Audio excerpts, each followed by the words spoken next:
പെൺകുട്ടി ഒരേ സമയം 3 സഹോദരന്മാരുമായി പ്രണയത്തിലായി. അവരിൽ ഒരാളെ വിവാഹം കഴിക്കാൻ കഴിയുന്നിടത്തോളം അയാൾക്ക് ജീവിതത്തിൽ ഒരു ഖേദവും ഉണ്ടാകില്ല. എന്നാൽ 3 പുരുഷന്മാരും പെൺകുട്ടിയെ ഒരു ഉപകരണമായി കണക്കാക്കുന്നു. തെളിവ് കിട്ടാൻ വേണ്ടി മുതലാളി പെൺകുട്ടിക്കും തനിക്കും മെസ്സേജ് അയച്ചു. ആ പെൺകുട്ടി ഒരു ഭ്രാന്തൻ കാട്ടുനായെപ്പോലെയാണ്. തെളിവുകൾ ഇല്ലാതായതുപോലെ. രാവിലെ 9 മുതൽ രാവിലെ 9 വരെ. ജീവനക്കാർ ജോലിയിൽ നിന്ന് ഇറങ്ങുന്നത് വരെ ഞാൻ കാത്തിരിക്കുകയായിരുന്നു. പക്ഷേ മുതലാളി വന്നതുപോലുമില്ല.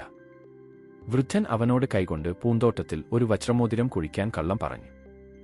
വിവാഹിതൻ.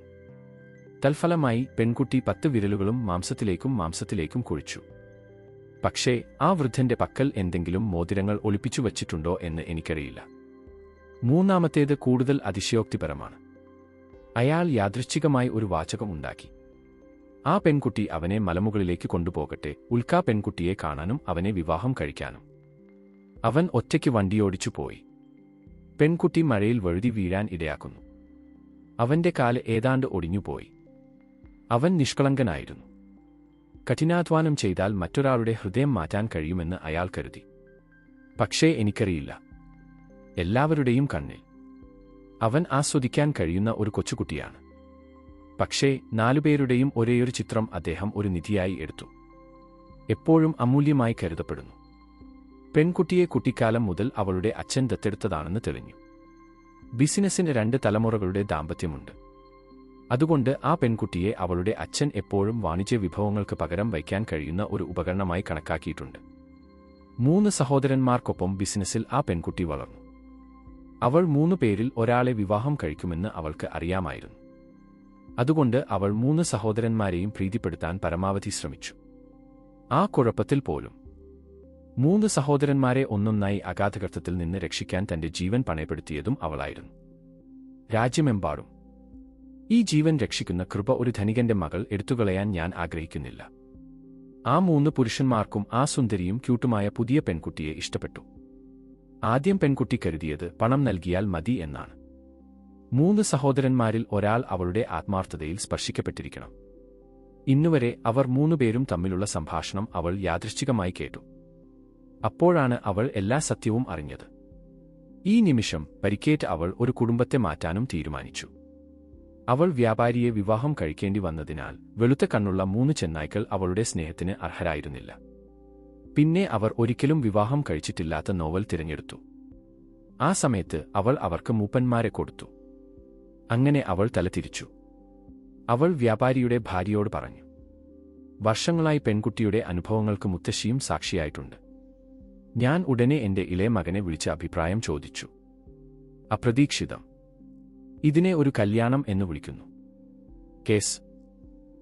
പെൺകുട്ടി ശ്രദ്ധിച്ചു. 3 പുരുഷന്മാരോടും ഇക്കാര്യം പറയാത്തതിൽ അഭൂതപൂർവമായ ആശ്വാസം തോന്നി. അതിനാൽ അവർ മൂവരും പെൺകുട്ടിയെ വെറുപ്പുളവാക്കുന്ന ഒരു ചെറിയ വൃത്തികെട്ടവളായി കണക്കാക്കി. പുതിയ സ്വർണ്ണ പെൺകുട്ടി ആത്മഹത്യ ചെയ്യുകയാണെന്ന് യോണ്ടൻ പറഞ്ഞത് കേട്ടപ്പോൾ മൂത്ത സഹോദരൻ പുതിയ സ്വർണ്ണ പെൺകുട്ടിയെ കണ്ടെത്താൻ അവളെ കഠിനമായി തള്ളിമാറ്റി പെൺകുട്ടിയുടെ തല സംഭവസ്ഥലത്ത് തന്നെ ഇടിച്ചു. അവൾ കേസിൽ അകപ്പെട്ടപ്പോൾ ചെറിയ അമ്മാവൻ ആരെയെങ്കിലും ഒരു വിവാഹമുറി അയക്കാൻ അയച്ചു. പെൺകുട്ടി സ്വന്തം ഇഷ്ടത്തിനനുസരിച്ച് അത് അലങ്കരിക്കട്ടെ.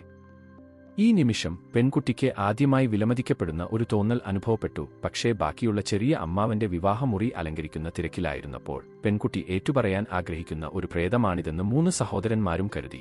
അതിനാൽ അവർ ഹുപെങ്ങിനെ നേരിട്ട് വിവാഹമുറിയിലേക്ക് കൊണ്ടുപോയി പുതിയ സ്വർണ്ണ പെൺകുട്ടിക്ക് ഒരു പാർട്ടി ഒരുക്കി. പെൺകുട്ടിക്ക് അവരെ പുറത്തുവിടാൻ സഹിക്കാൻ കഴിഞ്ഞില്ല. എന്തായാലും ഈ വിവാഹമുറിയിലെ പെൺകുട്ടിക്ക് അതിന്റെ ആവശ്യമില്ലെന്ന് കുറച്ച് ആളുകൾ പറഞ്ഞു. പുതിയ സ്വർണ്ണ പെൺകുട്ടിക്ക് ഒരു ജന്മദിന പാർട്ടി ഒരുക്കുന്നതാണ് നല്ലത്, അല്ലെങ്കിൽ അത് അവളുടെ ബഹുമാനമാണ്. ഇല്ല, അത് നീ ലിങ്ങിനെ കൊന്നത് നീയല്ല. ഇത് എന്റെ ആത്മാവാണ്. നമ്മളെ 3 പേരെയും കൂടാതെ നമ്മളെ വിവാഹം കഴിച്ചില്ലായിരുന്നെങ്കിൽ വേറെ ആരെയാണ് നിങ്ങൾ വിവാഹം കഴിക്കുക? 3 സഹോദരന്മാർക്കും അത് പരിഹാസ്യമായി തോന്നി. പ്രായം ഒഴികെയുള്ള മുഴുവൻ ബിസിനസ് കുടുംബവും. മറ്റാരുമില്ല. പെൺകുട്ടികൾക്ക് മുന്നറിയിപ്പ്. ഇത്തരത്തിലുള്ള മുൻകൂട്ടി തയ്യാറാക്കിയ മാർഗങ്ങൾ അവർക്ക് ഉപയോഗശൂന്യമാണ്. പിന്നെ ആളുകളെ അവരുടെ നിയന്ത്രണത്തിലാക്കട്ടെ. ഞാൻ നല്ലൊരു വിവാഹമുറി ഒരുക്കാൻ പോകുന്നു. ആ പെൺകുട്ടി തന്റെ കവിളിലൂടെ കണ്ണുനീർ ഒഴുകുന്നത് കണ്ടു. അവൾക്ക് സ്വയം ആശ്വസിപ്പിക്കാൻ മാത്രമേ കഴിയൂ. കുറച്ചു ദിവസങ്ങൾക്കുള്ളിൽ അവൾ പൂർണ്ണമായും സ്വതന്ത്രയാകും. ഈ ദിവസം പെൺകുട്ടിയുടെ മൊബൈൽ ഫോണിലേക്ക് പെട്ടെന്ന് ഒരു വലിയ ട്രാൻസ്ഫർ ലഭിച്ചു. ഒരു അങ്കിൾ വിളിച്ച് അത് ഒരു ഊഹമാണെന്ന് വിശദീകരിച്ചു. പെൺകുട്ടിയെ ആശ്വസിപ്പിക്കുക. നിങ്ങൾ എന്തിലൂടെ കടന്നുപോയാലും അത് കടന്നുപോകും. നാളെ അവൻ തന്റെ ഏറ്റവും സുന്ദരിയായ വധുവിനെ കൂട്ടിക്കൊണ്ടുപോകാൻ വരും. ഈ നിമിഷം പെൺകുട്ടിക്ക് തോന്നി, ഈ ബിസിനസ്സുകാരൻ രണ്ടാമത്തെ ഗുരുപുറം ലോകത്തെ പോലെ ആയിരിക്കില്ല. തണുപ്പും ഹൃദയശൂന്യതയും. മറ്റേ കക്ഷി സ്വന്തം ജീവിതഭാരമായിരിക്കാം. പിന്നെ അവൻ 3 സഹോദരന്മാരോടൊപ്പമായിരിക്കും. ഒരുമിച്ചുള്ള ഓർമ്മകളെല്ലാം എല്ലാം ചവറ്റുകുട്ടയിലേക്ക് എറിഞ്ഞു. അവൻ പോലും എപ്പോഴും ഒരു നിധി പോലെയായിരുന്നു. 4 പേരുടെ ഫോട്ടോയും സ്വകാര്യമാണ്. ഈ നിമിഷം അവൻ ഭൂതകാലത്തെ ഉപേക്ഷിച്ചു. പിറ്റേന്ന് പെൺകുട്ടി രാവിലെ വെളുത്ത മണൽ ധരിച്ചു. വിവാഹവേദിയിലേക്ക് ഓടി. അതേസമയം ഡ്രൈവർ 3 സഹോദരന്മാരോടും ചോദിച്ചു, നിങ്ങൾക്ക് വിവാഹവേദിയിലേക്ക് പോകണോ? പക്ഷേ അവർ 3 പേരും ഇപ്പോഴും അവരുടേതായ ലോകത്തിൽ മുഴുകിയിരിക്കുന്നു. വരൻ ഇല്ലാത്ത ഒരു വിവാഹത്തിന്റെ അർത്ഥമെന്താണ്? പിന്നെ ഞാൻ വില്ലയിലേക്ക് തിരിച്ചു പോകുന്നു. അപ്പോഴാണ് അച്ഛൻ വിളിച്ചത്, ചോദിക്കാൻ വേണ്ടി. എന്തുകൊണ്ടാണ് അവർ 3 പേരും ഇതുവരെ എത്താത്തത്? നീ എവിടെയാണ്? ഷോയുവിന്റെ മാതാപിതാക്കൾ 2 പേരും ഇവിടെയുണ്ട്. മിസ് യുവിന്റെ വിവാഹം ആരംഭിക്കാൻ പോകുന്നു. നീ എന്തിനെക്കുറിച്ചാണ് സംസാരിക്കുന്നത്? ഞാൻ നിങ്ങളിൽ ആരെയും തിരഞ്ഞെടുത്തില്ല. എന്റെ വധു നിങ്ങളിൽ ഒരാളല്ല. നിങ്ങൾ വെറും അതിഥികൾ മാത്രമാണ്.